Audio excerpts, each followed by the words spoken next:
함께 봉독하신 말씀 마태복음 18장 5절에서 7절 말씀 중심에서 어린아이의 가치라는 제목으로 함께 말씀을 통해 은혜 나누기를 원합니다. 지난주에는 어린아이 같은 자이어야 한다라고 하는 것에 대해서 예수님의 말씀을 우리가 함께 살펴보았습니다. 그 말씀과 연관되고 이어지는 그런 말씀이다라고 오늘 본문을 생각해 볼 수 있습니다. 어린아이와 같아야만이 천국에 들어갈 수 있고 천국에서 큰 자가 된다. 그렇게 주님은 말씀하셨습니다. 어린아이 같아야 된다. 그래서 주님이 요구하시는 어린아이 같은 자가 어떤 사람인가 우리는 살펴보았는데, 예수님의 제자 공동체라고 하면은 그 공동체 회원이 되기 위하여서는 어린아이 같아야 되고, 더 넓게 보면은 하나님 나라 시민, 천국 시민이 되기 위하여서 주님 말씀하신 것처럼 천국에 들어가기 위하여서 그 들어가는 사람의 일명 또 하나의 조건과 자격이 필요하다라면은 어린아이 같은 자이어야 된다. 그런 모습으로 주님이 가르쳐 주신 바가 있습니다. 우리는 예수를 믿어다 천국 갈 사람들인데 과연 우리는 어린아이 같은가? 주님의 교훈의 가르치심의 말씀을 배경으로 우리 자신들을 늘 점검해 가야 됩니다.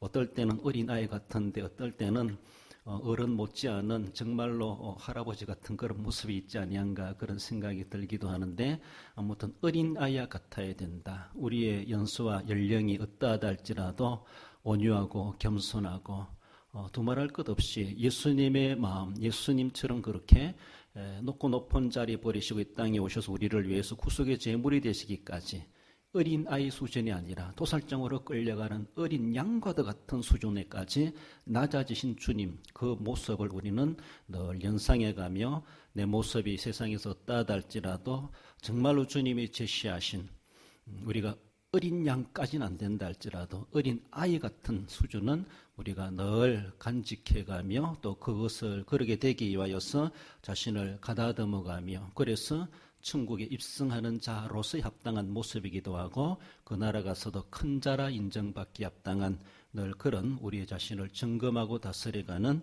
그런 삶이 되어야 할 것입니다. 이어지는 그런 말씀 속에서는 어린아이의 가치가 어떠한가? 사실 어린아이의 가치라고 하지만 어린아이와 같은 자의 가치가 어떠한가? 그것을 우리에게 말씀하신다라고 볼 수 있습니다. 본문으로 들어와서 살펴볼 때 어린아이의 가치는 주님과 동일시되는 가치가 있음을 말씀합니다. 5절에 보면 또 누구든지 내 이름으로 이런 어린아이 하나를 용접하면 곧 나를 용접함이니, 이 어린아이 하나와 이 어린아이와 같아야 된다. 같아야 되는 그 사람의 그 모습은 주님을 대하듯 주님과 함께 동등시 될 만한 사람이다 라고 말합니다.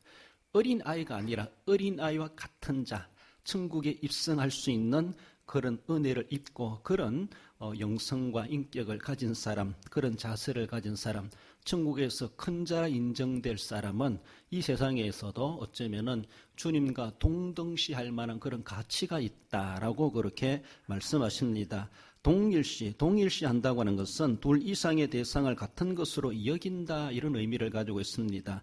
사실은 같지가 않은데 같은 것으로 간주하시겠다는 겁니다. 같은 것으로 그렇다라고 여겨주신다라는 겁니다. 세상이 여겨주는 것이 아니라 우리 주님께서 그렇게 여겨주시겠다라고 하는 것이죠.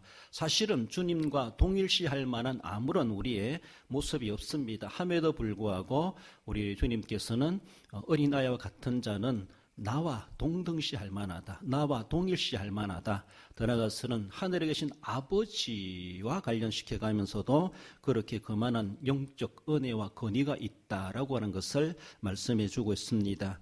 어린아이와 같이 된 자는 예수님의 눈에 가장 어쩌면은 가치 있는 존재다라고 말할 수 있습니다. 그렇습니다. 이 세상에 살아가면서 나보다 귀한 것이 뭐 있겠습니까? 내 인생에 있어가지고 내가 제일 귀한 것이죠. 그렇잖아요? 아무리 금은보화 쌓아놔도 내가 내 것이 아니면 무슨 소용이 있습니까? 내가 죽으면 무슨 소용이 있습니까? 우리가 살아가면서 나라는 존재는 내게 있어가지고 내가 제일 최고의 귀한 존재고 귀한 가치입니다. 세상에 아무리 비싸고 귀한 것, 화려한 게 있다 할지라도 내 것이 아니라면 아무 소용이 없습니다. 그것이 내게 관련돼 있어가지고 내게 유익하고 도움이 된다라면은 좋지만은 그러나 그것 때문에 나라는 존재를 무시할 수가 없는 것이죠. 그런 거 없다 할지라도 내가 살아야 되죠. 나라는 존재는 내가 세상을 생각할 때는 나보다 귀한 것 아무것도 없다고 볼 수 있습니다. 그렇습니다. 일반적인 세상의 인간 사람들의 사고 속에서 그럴 수 있죠. 그렇습니다. 우리는 자기 존재를 아주 귀한 존재로 여길 수 있어야 됩니다. 예수님도 말씀하십니다. 어린아이 같은 사람은 나와 동일시할 만한 가치가 있는 존재다라는 겁니다. 예수님께서 예수님 스스로를 생각할 때 얼마나 귀한 존재입니까? 그러므로 우리가 세상에 살아가면서도 정말로 천국에 들어갈 자, 천국에서 큰 자라 인정될 만한 모습들, 세상에서 볼 때는 나보다 못한 것 같고 또 화려하지 못한 것 같이 보이지만은 그가 정말로 어린아이 같은 자의 마음을 품고 이 세상에 살아간다라면은 나는 그 사람을 무시할지 모르지만 주님은 그 사람을 주님과 동일시할 만한 존재 가치로 여겨주시고 있다라는 것입니다. 그렇다면은 내 눈의 판단이 잘못될 수가 있다는 것이죠. 주님의 눈의 판단에서는 너무나 존귀하게 여기는 대상인데 내가 그 가치를 알아보지 못한다면은 내 스스로의 무지 속에 빠지는 거나 다를 바가 없고 내가 정말로 잘못 살아가고 잘못 판단하는 것이나 다를 바가 없다라는 것입니다. 세상에서 무엇인가 귀하다 천하다 그 가치보다는 우리 주님이 과연 어떻게 여기시는가, 우린 이것이 더 기준이 돼야 되고 중심이 돼야 됩니다. 세상이 다 그러한데 그렇다고 그것 따라가면 안 된다는 것이죠. 우리는 세상의 목적을 두고 세상의 방법을 원리를 가지고 살아가는 사람들이 아닙니다. 오직 성경, 오직 하나님이 무엇이라 말씀하시는가, 여기에 가치가 기준이 되어지고 우리 생활의 중심이 돼야 될 것입니다. 주님은 세상 사람들이 바라볼 때는 지난주도 말씀을 나눴지만은 수요의 숫자에도 포함되지 않는 어린아이, 그래 무시해도 상관없는 사회적인 풍토, 그것이 당대의 문화였고 사람들의 인식이었습니다. 보잘것없는 존재였습니다. 별로 그렇게 여기지 않아도 되는 그런 사람, 그런 존재가 어린아이인데, 그럼 우리 주님은 우리 그토록 그렇게 무시하며 천시하며 살아왔던 그 대상을 귀한 존재로 주님이 여겨주실 때 제자들은 정말로 뒤통수 한 대 맞은 거나 다를 바가 없는 주님의 가르침에 할 말을 잊을 수밖에 없었던 것이죠.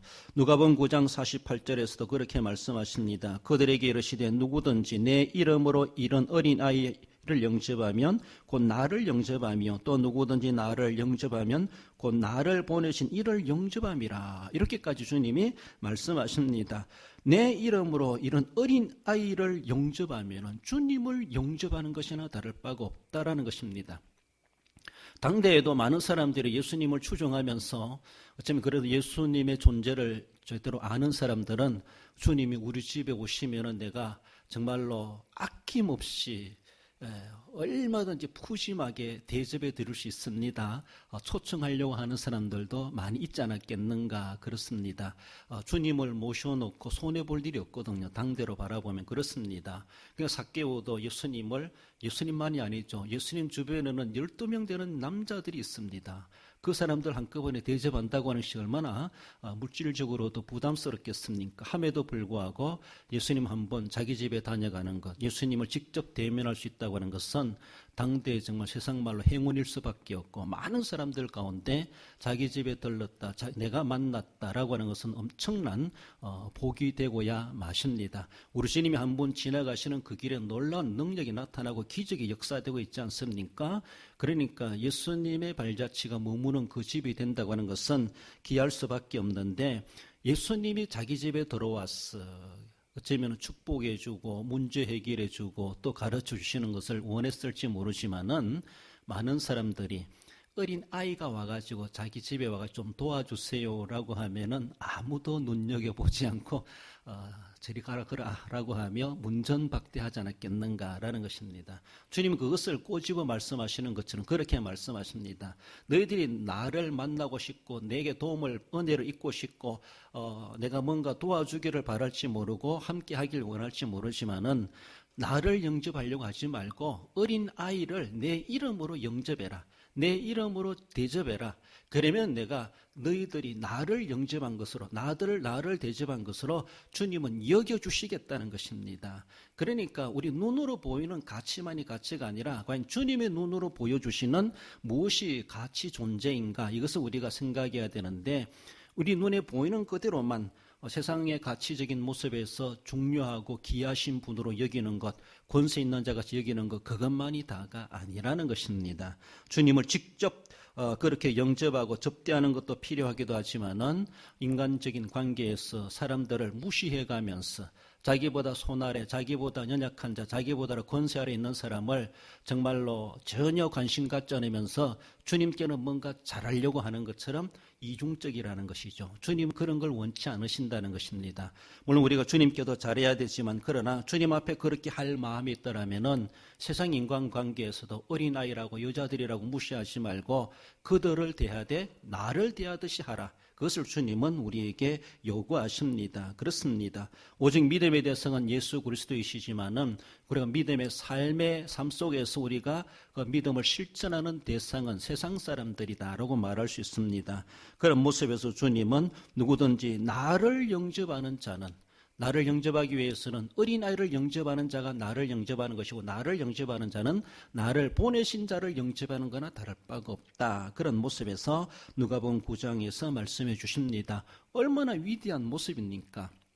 우리가 교회에서만 충성하려 하지 말고 직장에서도 충성해야 되고 자기 일에도 충실해야 되고 또 하나님께만 잘 보려 하지 말고 사람들에게도 잘 보일 수 있도록 그런 관계를 아름답게 형성해 가는 것이 실제적으로 조화로운 것이고 주님 앞에 제대로 하는 삶이다라고 말할 수 있습니다. 교회에서만 경건한 모습이 아니라 사회에서도 경건하게 살아가야 될 것을 말씀하십니다. 주님의 이름으로 이웃에게 대하는 그 자체가 바로 주님께 하는 것이다. 늘 우리는 그런 자세를 가져야 됩니다. 주님 따로 세상 사람 따로 그런 것이 아니라 정말로 내가 세상 사람을 대하는 것 가운데서도 주님의 이름으로 대하고 주님께 하듯 하는 그런 자세로 우리가 대해야 될 것을 말씀합니다. 마태복음 10장 42절에서 이렇게 말씀합니다. 우리 한번 읽어봅시다. 또 누구든지 제자의 이름으로 이 작은 자 중 하나에게 냉수 한 그릇이라도 주는 자는 내가 진실로 너희에게 이르노니 그 사람이 결단코 상을 잃지 아니하리라 하시니라. 그렇습니다. 작은 자 중 하나에게, 앞에서 어린아이라고 말하는 것처럼 그렇게 귀중하게 여기지 않는 사회적인 계층의 사람들이다라고 볼 수 있습니다. 소외시켜도 그만인 사람이다. 당대 문화로 보면은 그런 이들을 이야기하죠. 냉수 한 그릇 주는 거 그렇게 돈 드는 것도 아니고 힘드는 것도 아니지만은 어린 소자에게, 이 작은 자에게 냉수 하나도 제대로 당대에는 줄 몰랐던, 그렇게 여기지 않았던 대상인데, 냉수라도 작은 자에게 그렇게 주는 자는 바로 주님께 하는 것이나 다를 바가 없고 주님이 거기에 대해서 보상해 주시겠다는 겁니다. 주님께 했으면 주님이 보상해 주시는데 그렇지 않습니까? 내가 저 사람한테 했는데 이분이 나에게 보상해 준다는 것은 이분과 그분과 뭔가 관계가 있기 때문에 이분이 대신 보상해 주는 것이지 않습니까? 그런 모습인 것처럼 나는 어린 작은 자에게 했는데 그 보상을 주님께로 받는다는 것은 그 작은 자나 주님과의 뭔가 연관이 있다는 겁니다. 그런 모습에서 주님은 그렇게 말씀하십니다. 내게 직접 하는 것도 귀한 일이지만은 내 이름으로 그런 작은 자에게, 소자에게 업신여길 그런 대상자들을 귀중하게 여겨주는 자, 결단코 상을 잃지 아니하리라 라고 말씀하십니다. 주님의 말씀을 따라 순종하는 것, 정말로 우리는 어떻게 순종해 가야 될 것인가?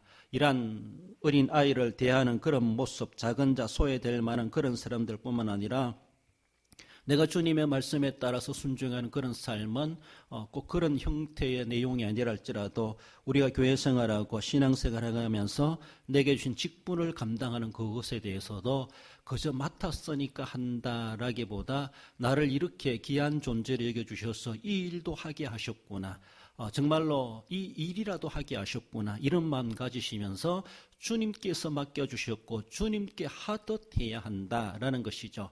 그것이 직분의 높고 낮음이 없고 기천이 따로 없습니다. 어떤 분량과 어떤 달란트, 어떤 분야를 맡겨주시든지 간에 주님이 내게 맡겨주신 것은 좀 더 다르게 말하면 다 거룩한 직분이다, 성직이다 말할 수 있습니다. 그러니까 내가 맡은 그런 순서, 내가 맡은 그런 작은 역할들, 그것이 얼마나 귀한 것인가라는 것이죠. 주님께 하듯 해야 한다는 것이죠. 이양 맡았으니까 안 할 수도 없겠지만, 그렇게 말할 수 있겠지만은 어쩌면 이양 맡았는 거 정말로 하려 그러면은 내가 즐겁게 하자, 주님께 하듯 하자, 이 다 주님의 일이다, 주님을 사랑하는 마음으로 해야지, 늘 그런 자세가 필요합니다. 복음을 증거하고 이웃과의 관계, 이웃을 사랑하고 또 이웃을 섬기는 이 모든 일을 통해서 주님의 일로 동일시할 수 있어야 된다는 것이죠. 주님이 그 사람 대하듯이 나도 그 사람을 주님의 마음으로 대하고, 주님이 그 사람을 귀한 존재 가치로 여겨준다면 나도 그런 존재 가치로 그 상대방을 대우할 수 있어야 된다는 것입니다. 주님은 귀하게 계시는데 나는 그 사람을 천시하고 박대한다면 결국 내 잘못일 수밖에 없고 주님 앞에 책망받을 수밖에 없습니다. 주님 따로 내 따로 살아가는 것은 그리스도인으로서 옳지 않은 모습이죠. 우리는 우리 주님 따라 행할 수가 없습니다. 그러나 어떻게 하든지 주님을 본받아 가려고 하고 주님의 마음을 품으려고 하고 주님을 닮아가려고 하는 그런 자세는 몸부림쳐 가야 된다는 것입니다.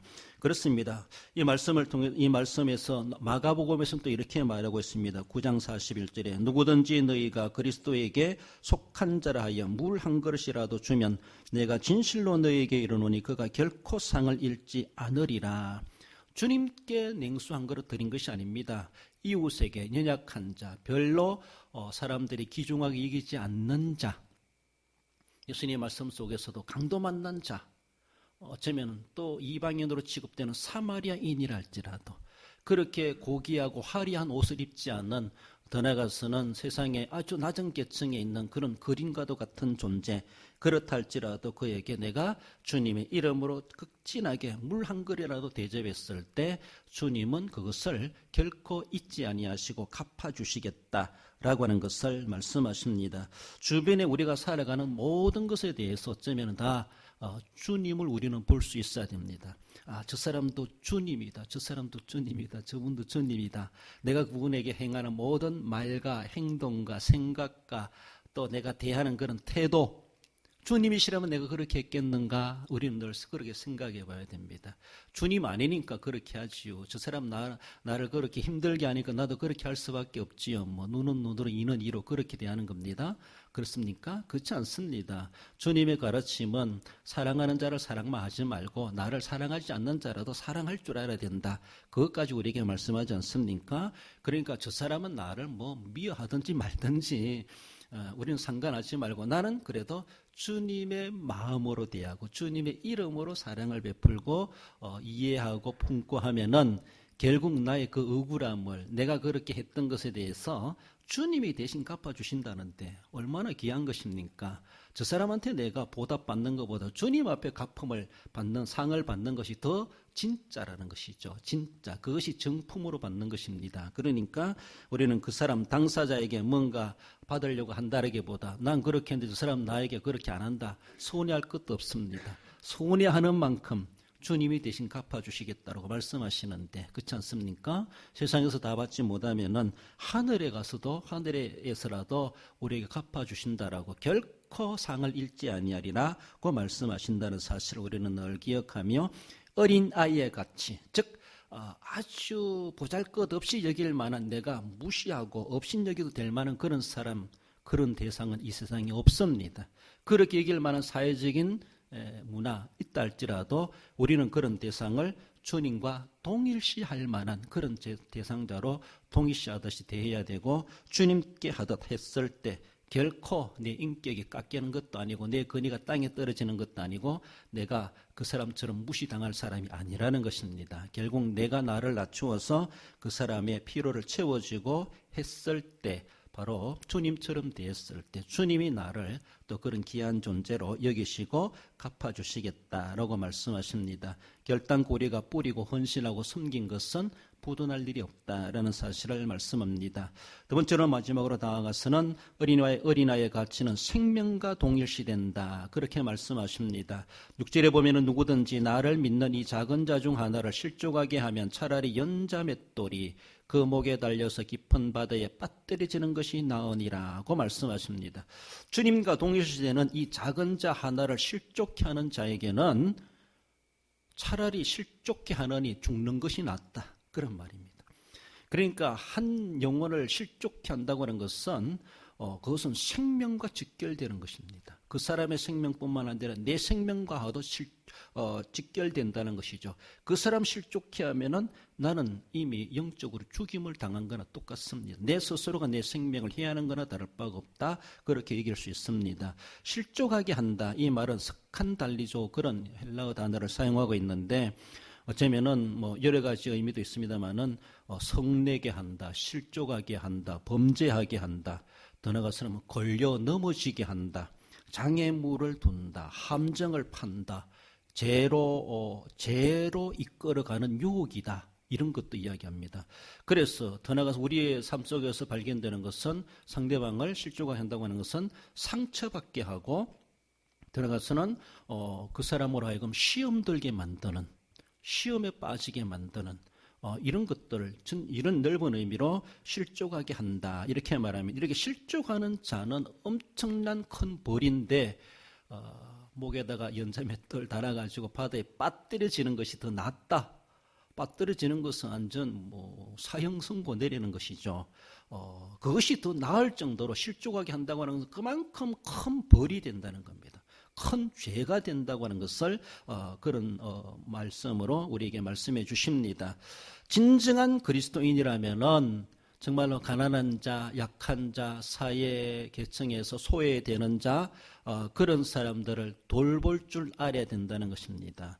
당대나 오늘날의 사회에서는 교회 밖에서는 그런 사람들을 조금 어쩌면 소외시키고 무시하고 돌보지 못하고 사실 그들을 내가 돕는다고 하는 것은 내 돈 들어가는 것이고 내 시간 들어가는 것이고 그렇게 했다고 해서 내가 뭔가 세상에서 보답받을 만한 형편도 안 되기 때문에 그렇게 하고 할 만한 일들이 결코 아닐 수도 있습니다. 내가 무슨 이익이 있다고 그런 일을 해? 라고 그렇게 할 수가 있죠. 그렇습니다. 세상 사람들은 그러니까 내게 아무 유익도 없고 이익도 없고 남는 것도 없는데 내가 말라 그렇게 하겠어? 라고 할지 모르지만 그러나 그리스도인들은 그런 사고로만 대해서는 안 된다는 겁니다. 세상에서 그들에게 다 가평을 받지 못하고 내가 했다고 해서 알아주시지 않지만은 그러나 가난한 자, 약한 자, 소외된 자를 우리는 소중하게 여기고 존중해야 할 줄 알아야 되는 것이 예수님의 가르침이심이라는 것입니다. 그 가르침을 우리가 받았다면은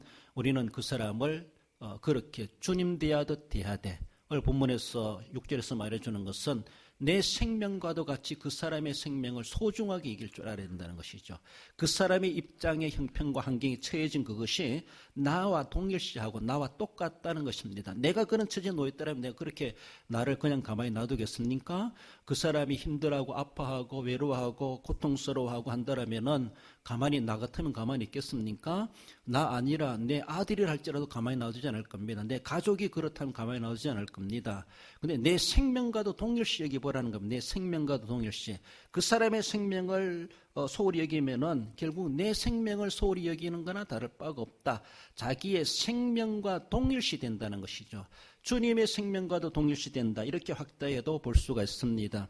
그러므로 소자의 생명 한 사람, 한 생명이 얼마나 귀한 것인가. 나와 별로 간곳 없는데 내 가족도 아니고 난 저 사람 아는 사람도 아닌데 내가 괜시리 그렇게 개입해가지고 아는 체하고 할 필요가 뭐 있겠어 라고 할지 모르지만 그것은 세상 사람들이 타산을 따져가며 행하고자 하는 생각입니다. 그러나 그리스도인들은 그 사람이 어떤 사람인들 정말 내가 아는 사람이든 모르는 사람이든 더 나아가서는 내가 별로 호감을 갖지 않는 대상이라 할지라도 그 사람의 위급하고 어려움과 고난에 처했을 때 돌아볼 줄 아는 것이 그리스도인이다 라고 하는 것을 말씀합니다. 당대에도 어린아이, 소자, 여자 그런 사람들을 좀 소외시키고 무시해버리고 별로 그렇게 귀중하게 여기지 않는 계층의 대상자들이었죠. 그것을 우리 주님은 꼬집어 말씀해 주시는 겁니다. 우리 주님께서 십자가에 달려 피 흘려 구속의 제물이 되신 것은 종교 지도자들이나 화려한 옷을 입은 사람들이나 정말로 열심히 교회 다니고 열심히 충성하는 그런 사람들만을 위해서 주님이 구속의 제물이 되신 것이 결코 아니라는 것입니다. 우리가 볼 때는 정말로 저런 사람은 사이에 악의 존재다. 저 사람은 이 세상에서 없어져야 될 사람이다. 흉악한 사람 같지만은 강도 같고 깡패 같고 그런 사람 같지만은 우리 주님은 그들의 영혼을 위해서도 주님은 십자가의 대속의 대물이 되셨습니다. 나와 철천지연수 같은 그런 사람이랄지라도 주님이 그도 내가 구원해야 될 대상이다라고 한다라면 어떡하겠습니까? 누가 압니까? 그렇지 않습니까? 우리는 잘 모릅니다. 주님의 구속의 보혈의 능력은 나만이 구원하시는 능력이 아니라는 것이죠. 내가 별로 소리 가치를 여기지 않는 어린 아이, 불우한 계층, 그런 낮은 계층에 있는 사람도 주님의 보혈의 능력은 똑같은 효과를 나타낸다는 것이죠. 그 사람들은 아니야 라고 우리가 제외시킨다면은 주님의 보혈의 능력을 제한시키는 죄가 되는 겁니다. 우리 하나님이 하시고자 하시는 구원을 우리 스스로가 맞니 안 맞니 우리 스스로가 판단하는 얼마나 불경스러운 죄겠습니까?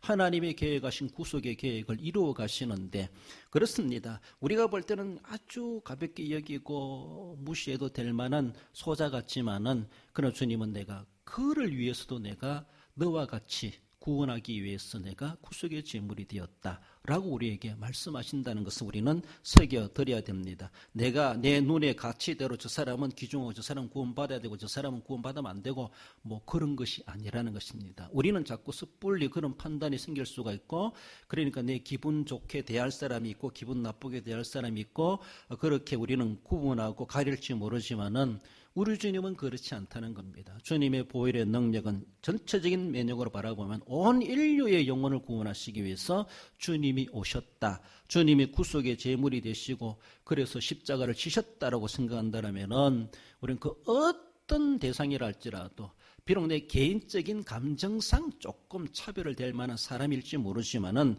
그러하다 할지라도 그 사람은 주님의 구속과 연관된 사람이고 그 사람의 생명은 내 생명과도 상관없는 사람입니다. 내가 그 사람은 내가 그런 사람이기 때문에 내가 실족시켜도 그만이야. 뭐 이렇게 자기는 판단할지 모르지만은 그 사람을 실족시키는 것이나 예수님을 실족시키는 것이나 내가 당하는 것은 연자맷돌에 목에 달아가지고 바다에 빠뜨리는 것이 차라리 낫다라는 것입니다.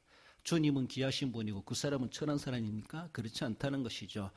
생명은 다 똑같다라는 사실, 고위층에 있는 사람의 생명이나 화려한 옷을 입고 오는 사람의 생명이나 우리가 소외시킬 만한 당대 그런 계층의 사람의 생명도 똑같다는 겁니다. 똑같이 구속의 대상이고 주님의 보혈의 은혜를 입은 사람들이다 라고 우리는 생각해야 됩니다. 그러므로 주님의 보혈은 상대방을 가리지 않는데 우리 스스로가 가려가지고 저 사람은 실족시키도 그만이야. 저 사람은 무시해도 그만이야. 그럴 대상이 아무도 없다고 하는 것을 말씀하십니다. 그 사람 소외시킨다면 주님이 나도 나를 소외시킬 수 있다는 사실을 우리는 생각해야 됩니다. 그 사람이 소외당하면 나는 주님께 소외당한다라는 생각을 하시고 그 사람을 내가 존중히 여기는 만큼 하나님은 나를 존중하게 여겨주신다. 그것입니다. 바로 생명과 동일시된다는 것이죠. 내 생명과 동일시된다는 겁니다. 그렇습니다. 내 생명이 그만큼 귀하다면은 상대방의 어떤 계층의 사람이랄지라도 내 생명처럼 아껴주고 돌보아야 될 대상들이다. 그렇게 대해야 될 것을 말씀합니다. 왜? 주님이 그렇게 하셨기 때문에. 주님이 사회 계층 따져가면서 구속의 1순위, 2순위 그렇게 정한 것이 결코 아니라는 것입니다. 구원의 순서도 없습니다. 그러므로 모두에게 동일하게 똑같은 능력으로 적용되는 하나님의 동일한 은혜입니다. 그 사람도 나와 똑같은 하나님의 은혜의 대상이고 내가 가는 천국 그 사람도 갈 수 있습니다. 그러므로 그가 받는 은혜 다르고 내가 받는 은혜가 다른 것은 결코 아닌데 우리 스스로의 사고 가운데 상대방을 실족케 한다고 하는 것은 엄청난 하나님 앞에 화 임할 그런 일이 된다는 사실을 우리는 늘 생각해야 됩니다. 그러므로 우리는 교만하지 않도록 늘 조심해야 되고 겸손하고 온유하고, 그래서 단연코 우리는 결단코 주님의 사랑을 가지고 이웃을 그렇게 대해야 할 것을 말씀하십니다. 어려운 인생을 살더라도, 정말로 지금 이 세상에서 어려운 인생을 살더라도 나중에 하나님의 나라 가서 내가 보상을 받으리라, 이런 마음을 가지고 위로받으시고 소망 가지시고, 세상에서 내가 화려하게 해가면서 제 속에 있는 어른대로 누려가면서 정말 멋진 인생을 살자, 이것이 좋겠습니까? 물론 멋진 인생을 살아야 되지만은 세상에서는 다 누리지 못하고 꾹꾹 참고 인내하며 자신을 막 복종시켜가면서 그렇게 산다 할지라도, 남들이 알아주지 않는다 할지라도 결국은 훗날에 주님 나라 갔을 때 영원한 구원의 복을 우리가 하나님의 나라에서 누리게 될 것을 소망한다라면은 그 정도는 우리가 참아낼 수 있지 않겠는가? 그 정도는 우리가 이겨낼 수 있어야 될 것을 말씀하십니다. 7절 말씀에 보면은 실족하게 하는 일들이 있음으로 말미암아 세상에 화가 있도다. 실족하게 하는 일이 없을 수는 없으나 실족하게 하는 그 사람에게는 화가 있도다. 실족하게 하는 일이 세상에서 없을 수는 없다는 겁니다. 그러니까 늘 조심해야 된다는 것이, 늘 조심해야 된다는 것. 한 번 조심하면 이제 안 난다. 한번 백신 맞으면 코로나 다시 안 걸린다. 얼마나 좋겠습니까? 뉴스 보니까 해마다 맞아야 될 것이다. 이제 그런 말들이 나오더라고요. 독감 주사 맞는 것처럼. 그만큼 그 한번 맞았다라고 영원한 면역력이 생기는 것이 아니라는 것이죠. 그렇습니다. 그러므로 우리가 늘 하나님 앞에 사람들을 실족케 할 만한 일들이 늘 우리 주변에 도사리고 있습니다. 알게 모르게 내가 의식하지 못하는 가운데 남을 시험 들게 만들고 상처받게 만들고 남을 걸려 넘어지게 만들고 상대방이 그렇게 시험 들어서 실족하게 하고 교회에 등지게 만드는 그런 일들이 일어날 수 있습니다. 내가 하려고 한 것이 아니라 하다 보면은 알게 모르게 그런 일들이 일어날 수 있기 때문에 늘 조심해라, 늘 조심해야 된다는 것을 말씀하는데, 이런 일이 없을 수는 없지만 그러나 실족케 하는 자는 그 사람에게는 화가 있도다 라고 말씀하십니다. 그래서 우리가 늘 기도하면서 하나님, 내가 한 주간 지내면서 혹여나 다른 사람의 마음을 아프게 한 것이 있습니까? 나 때문에 상처받은 사람이 있습니까? 내가 남을 알게 모르게 실족하게 한 것이 있습니까? 회개해야 됩니다. 왜? 화가 임한다고 하니까. 화가 안 임하게 하려고 그러면은 회개하는 수밖에 없습니다. 그리고 가서 나도 몰랐는데 미안합니다. 미안하네. 용서해 주세요. 그렇게 화해하고 사과하고 서로가 아름다운 관계를 맺어갈 때 하나님의 화는 내려오다가도 딱 중단되는 것이죠. 그러니까 화가 있도다라고 말씀하시는데, 늘 우리는 남을 실족케 할 수 있는 환경 가운데 살아가고 있다고는 주님도 아십니다. 그렇기 때문에 늘 경계하고 조심하고 돌아보고, 혹여나 나 때문에 어려움당하고 상처받은 사람 없을까? 늘 우리는 그런 관계 속에서 점검해 가야 될 것을 우리에게 말씀하십니다. 내가 귀한 만큼 상대방의 생명도 내 생명만큼이나 귀하다라는 사실을 기억하십시다.